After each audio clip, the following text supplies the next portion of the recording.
మన VVIT university, absolute discipline, absolute education.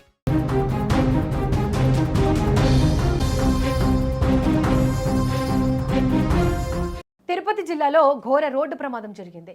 Pakala మండలం గాదంకిలో లారీని ఆటో ఢీకొట్టింది. ఈ ప్రమాదంలో నలుగురు మృతి చెందారు. బెంగళూరు నుంచి శ్రీకాళహస్తి వైపు కలప లోడ్తో ఓ లారీ వెళ్తుండగా అదే మార్గంలో చిత్తూరు జిల్లా యాదమరి మండలం పెరుమాళ్లపల్లి నుంచి తిరుపతిలోని బంధువుల వివాహానికి 11 మందితో కూడిన ఆటో బయలుదేరింది.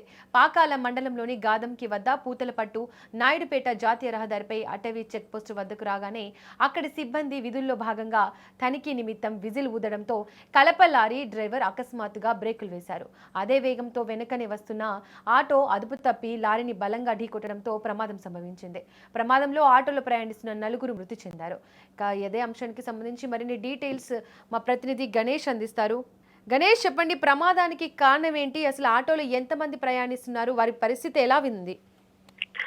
తిరుపతి జిల్లా పాకాల మండలం చిత్తూరు తిరుపతి నాయుడుపేట జాతీయ రహదారిపై గాదంకి సమీపంలో రోడ్డు ప్రమాదం అయితే అత్యంత దారుణం అనే చెప్పాలి. ఎందుకంటే కుటుంబ వివాహానికి బయలుదేరిన 11 మందితో కూడిన ఆటో ముందు వెళ్తున్న లారీని ఢీకొట్టి ఒకే కుటుంబంలోని నలుగురు, తల్లి, కుమారుడు, కుమార్తె, మనవరాలు, ఒకే కుటుంబంలో నలుగురు మృతి చెందడం అనేది చాలా దారుణంగా భావించాలి. కొంతసేపట్లో వివాహ మహోత్సవంలో పాల్గొని ఆనందంగా గడపాల్సిన కుటుంబం నలుగురు మృత్యువుతో తీవ్ర ఆవేదనకైతే గురవుతుంది. ఆటోలో మొత్తం ఎంతమంది ప్రయాణిస్తున్నారు గణేష్?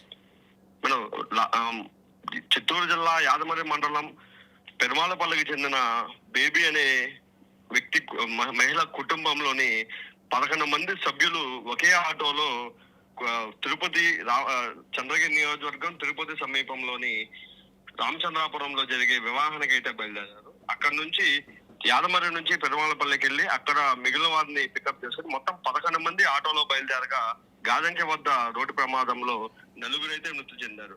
మొదట స్పాట్ లోనే 2 మృతి చెందగా మరొకరు అక్కడ నుంచి తిరుపతి రుయా హాస్పిటల్ తరలించే క్రమంలో ఒకరు మృతి చెందారు. హాస్పిటల్లో చేరుకున్న తర్వాత మరొకరైతే మృతి చెందిన పరిస్థితి ఇక్కడ నెలకొంది. ప్రమాదానికి కారణం ఏంటి? ఆటో ఓవర్లోడా లేకపోతే లారీ తప్పిదమా? సాధారణంగా జాతీయ రహదారిపై అత్యంత వేగంగా వాహనాలు అయితే వెళ్తుంటాయి. ఇందులో గాదంకి సమీపంలో ఫారెస్ట్ చెక్ పోస్ట్ అయితే రోడ్డు సైడ్ ఉంటుంది.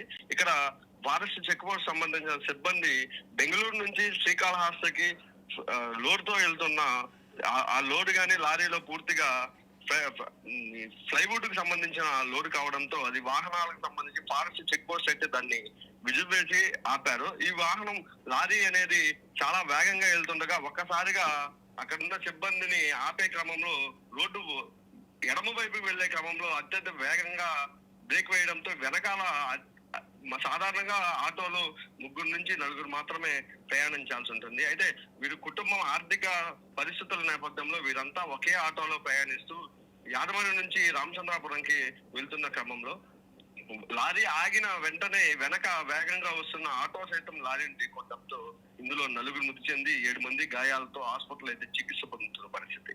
గణేష్, ఈ జాతీయ రహదారులపై ఓవర్లోడ్ తో వెళ్తున్న ఆటోలను అధికారులు ఎందుకు నియంత్రించలేకపోతున్నారు?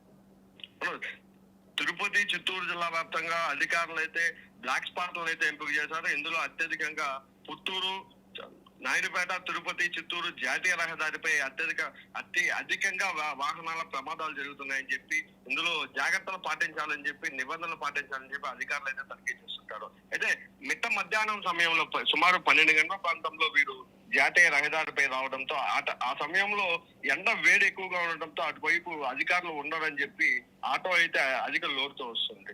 ఈ ఆటోలో అధిక మించి 11 మంది ఉండడం ప్రమాదానికి ఎక్కువ కారణం అని చెప్పి చెప్పాలి.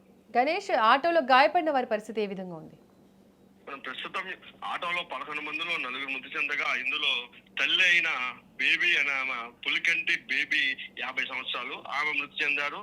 ఆమె కొడుకు పులికంటి రాజశేఖర్ 37 సంవత్సరాలు ఆయన కూడా మృతి చెందారు. ఆమె కుమార్తె యనమల మాధురి కుమార్తె యనమల మేఘన 4 మృతి చెందగా మిగిలిన 7 మంది తిరుపతిలోని రుయాలో చికిత్స అయితే పొందుతున్నారు.